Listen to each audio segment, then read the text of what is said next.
आप सभी लोगों का स्वागत है फिर से एक बार इस क्रिक जोन में। आशा करता हूँ सभी लोग सही सलामत होंगे। तो चलिए शुरू करते हैं आज का वीडियो, जहां पे अगर आप देखें तो वोमेन्स एशेस का 2025 का आगाज आज से शुरू हुआ है, जहां पे 3 ओडीआई मैचेस, 3 टी20 मैचेस और 1 टेस्ट मैच भी रहेगा इस पूरे श्रृंखला में। जहां पे ऑस्ट्रेलिया वोमेन्स अच्छी खासी फेवरेट तो है क्योंकि अपने घर पर खेल रही है, और एशेस क्या रिटेन कर पाएंगे ऑस्ट्रेलिया वोमेन्स, तो ये देखने लायक बात होगा। लेकिन इसका आगाज आज से शुरू हुआ जहाँ पे सिडनी के ग्राउंड में खेला गया, जहाँ पे सिडनी के नॉर्थ सिडनी ओवल के मैदान में खेला गया, और टॉस ऑस्ट्रेलिया ने जीत कर पहले गेंदबाजी करने का फैसला। और जो इंग्लैंड की बल्लेबाजी थी,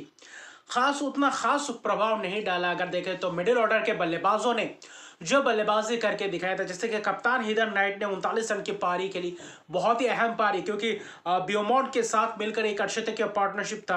हालांकि पहले शुरुआत अच्छी ठीक ठाक की थी, लेकिन बीच में कुछ विकेट्स गए, जहां पे हीदर नाइट, नेथल सीवर ब्रांड का विकेट लगातार गया, फिर कुछ गुच्छों में एलिस कैप्सी, एमी जोन्स का विकेट गया, तो वहां पे कहीं ना कहीं रन्स कम होता गया। वहां पे रन्स जहां से बटोरने चाहिए थे, जहां से पेस बढ़ने की उम्मीदें थी, वहां पे जो 2-3 विकेट्स गुच्छों में गिर रहे थे, वहां पे रन्स उतना खास अंदाज में बढ़ नहीं रहा था, जिसके कारण पूरे 50 ओवर्स खेल भी रहे थे। 43.1 ओवर में 204 ही रन बना पाए, ऑल आउट हो गए। और पार्टनरशिप दो ही अर्शदीप का पार्टनरशिप, एक था कप्तान हीदर नाइट और ब्यूमॉन्ट के बीच अर्शदीप का पार्टनरशिप, और एक था डैनी वेट और एमी जोन्स के बीच, क्योंकि एमी जोन्स और डैनी वेट ने भी कोशिश की थी, अच्छी खासी कुछ शॉट्स लगाए थे, लेकिन ज्यादा बड़े स्कोर की तरफ अग्रसर नहीं हुए, क्योंकि गेंदबाजों को भी थोड़ा बहुत मदद मिल रहा था, स्पिनर्स को भी, तेज गेंदबाजों को भी, और खासतौर पे एशले गार्डनर ने कहीं ना कहीं पूरी तरीके से अपना एक्सपीरियंस भी जोका और अच्छा खासा स्पेल कर गए। 3 विकेट्स चटकाए 6.1 ओवर में 19 रन देकर, 2 wickets Kim Garth, Annabel Sutherland, Alana King अच्छी खासी बीच के ओवर्स में विकेट्स चटकाए। वहां पे जब पार्टनरशिप पनपती हुई दिख रही थी, वहां पे ही विकेट्स आकर चटकाते हैं। तो शुरुआती क्षण से ही विकेट्स चटकाने का सिलसिला शुरू हुआ। हालांकि मैगन शॉट विकेट्स नहीं चटकाए, थोड़े बहुत उनके खिलाफ रन्स भी गए, लेकिन अच्छी खासी स्पेल कहीं ना कहीं करके गए। और किम गर्थ, अगर मैगन शॉट नहीं तो किम गर्थ, और किम गर्थ नहीं तो मैगन शॉट विकेट चटकाते ही। और एनाबेला सदरलैंड अपने बल्लेबाजी से नहीं तो गेंदबाजी से, गेंदबाजी से नहीं तो बल्लेबाजी से योगदान हमेशा ऑस्ट्रेलिया वोमेन्स के लिए देते जाते हैं कहीं ना कहीं, अगर आप देखें तो। और वही 31 run Amy Jones, Danni Wyatt 38 run, तो अच्छी खासी ऑस्ट्रेलिया वोमेन्स की फील्डिंग भी जबरदस्त थी, गेंदबाजी भी जबरदस्त था, कप्तान का जबरदस्त, एलिसा हेली की शानदार कप्तानी देखा, अच्छी खासी गेंदबाजों को रोटेट किया, फील्ड सेटअप भी जबरदस्त था, और वहां पे इंग्लैंड को 204 पे रोक दिया था, जहां पे 205 रन का लक्ष्य था ऑस्ट्रेलिया के लिए। ऐसा लग रहा था कि एक बड़ी साझेदारी चाहिए, और वहां से आप इस मैच को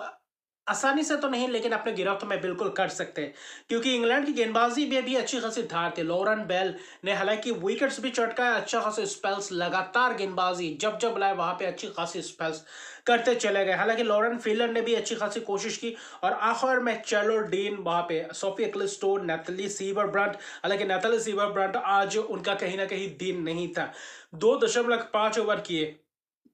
24 रन से उनके खिलाफ गए, तो कहीं ना कहीं उनसे उम्मीदें रहती है, क्योंकि सीनियर खिलाड़ी है, वो विकेट चटका के देंगे। और आज इंग्लैंड ने कुछ कैचेस भी गंवाए हैं मौके, अगर वहां पे मौके भुनाते तो शायद थोड़ा बहुत अपने आप को हल्का सा मौका दे सकते थे इस मैच में वापसी करने का। हालांकि एलिसा हेली तो सलामी बल्लेबाजी करने आए, फोब लिचफील्ड 4 रन बनाकर चलते बने, दूसरे ही ओवर में चलता किया था कहीं ना कहीं, अगर आप देखें तो लॉरेन फिलन ने। लेकिन दूसरी तरफ एलिसा पेरी का भी एक कैच छूटा था, लेकिन ज्यादा महंगा पड़ा नहीं, सिर्फ 14 ही रन बनाए एलिसा पेरी ने, लेकिन तो वहां पे थोड़ा बहुत पार्टनरशिप्स दिखे थे। बैथ मोनी के साथ मिलकर कप्तान एलिसा हेली ने जो 61 रन की पार्टनरशिप, उस बीच जो पार्टनरशिप्स चाहिए था, फिर एशले गार्डनर और एलिसा हेली के बीच एक 40 रन की पार्टनरशिप, तो ये दो पार्टनरशिप्स, उस बीच 60-40 रन की पार्टनरशिप्स कहीं ना कहीं इस मैच में आपको आगे लाकर खड़ा कर देता है, क्योंकि आप ज्यादा रन का पीछा नहीं कर रहे हैं। 200 सिर्फ 5 ही रन का टारगेट था, और वहां पे आप चाहते थे कि 50 ओवर्स किसी भी तरीके से खेल जाए तो आसानी से ये चेज भी कर सकते हैं, भले ही विकेट्स हाथ में रखना जरूरी था। और एलिसा हेली वही कारनामा करने की कोशिश कर रहे थे, हालांकि शॉट्स छक्के नहीं लगा, लेकिन चौके जबरदस्त अंदाज में लगाए, चाहे ये तेज गेंदबाज हो, चाहिए स्पिनर्स हो। अच्छी खासी एलिसा हेली की कप्तानी, और वोमेन्स एशेस की शुरुआत में ही कप्तान अच्छे खास थाकर अंदाज में बल्लेबाजी करते हुए दिखाई दे। 70 रन की पारी खेली, आखिर में चार्लियन डीन ने यॉर्कर लेग डिलीवरी की थी, वहां पे बोल्ड हो गए, वरना वहां से लग रहा था आसानी से मैच निकाल कर ले जाएंगे। और एलिसे हीली का विकेट गिरने के बाद वहां पे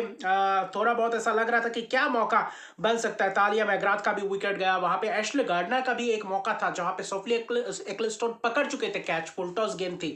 और मिड ऑफ ने कैच पकड़ लिया था, लेकिन कैच लेने के बाद गिर के उठने के बाद वहां पे कैच चटक गया। वरना वहां पे कैच अगर एशले गार्डनर का लेते तो शायद वो जो 20-25 रन चाहिए था वहां पे थोड़ा और हल्का सा महीन सा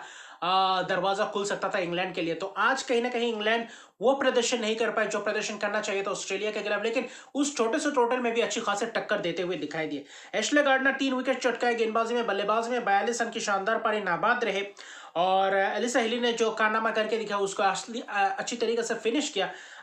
एशले गार्डनर ने बेथ मूनी ने भी 28 रन की पारी खेली थी बीच में, साझेदारी अच्छी खासी निभाई थी और आखिर में पहला जीत अर्जित किया, 206 रन बनाए 6 विकेट के नुकसान में 38.5 ओवर में, अभी भी 11 ओवर बाकी था और 4 विकेट से यह मैच जीता। हालांकि गेंदबाजी लॉरेन बेल की जबरदस्त गेंदबाजी, सोफी एक्लिस्टोन ने भी आखिर में अच्छी खासी गेंदबाजी की, एक कैच अगर पकड़ लेते तो आज सोफी एक्लिस्टोन कहीं ना कहीं एक अच्छी खासी दिन जाता और थोड़ा बहुत और चांसेस देकर जाते अगर वो एशले गार्डनर का कैच पकड़ते तो। वहां पे 2 विकेट चटकाए, 38 रन 1 मेडन और Lauren Bell 25 run 1 wicket 1 maiden दिए, 2 विकेट लॉरेन फिलन ने चटकाए। तो कुल मिलाकर देखें तो इंग्लैंड के गेंदबाजों ने शुरुआत में और आखिर में जो सोफी एक्लिस्टोन गेंदबाज स्पिन कर रहे थे वहां पे अच्छी खासी कोशिश कर रहे थे, लेकिन ऑस्ट्रेलिया वुमेन्स फिर से एक और बार डट कर खेलने को देखे और वहां पे जबरदस्त एशेस की शुरुआत रहा और ये एशेस सीरीज जबरदस्त और रोमांचक रहने वाला है, इसलिए जुड़िए रहिए इस सीरीज के साथ। और वही अगर आप देखें तो पहला ओडीआई 3 ओडीआई मैचेस की सीरीज में 1-0 की लीड ले चुकी है और वहां पे वुमेन्स एशेस की शुरुआत जबरदस्त अंदाज में 4 विकेट की जीत के साथ ऑस्ट्रेलिया वुमेन्स अपने नाम कर चुके हैं। तो अभी के लिए इतना है, अगर अभी तक मेरे चैनल को सब्सक्राइब नहीं किया तो मेरे चैनल को सब्सक्राइब कर दीजिए, लाइक शेयर कमेंट जरूर कीजिए, क्योंकि अभी भी भारत और आयरलैंड के बीच वुमेन्स का जो मुकाबला चला है उसके हवाले से भी रिव्यू वीडियो आना है। उसके बाद IL T20 के हवाले से भी आज डबल हेडर मुकाबला है, तो बहुत सारे रोमांचक मैचेस देखने को मिलेंगे। तो मिलते हैं अगले वीडियो में, तब तक के लिए गुड बाय।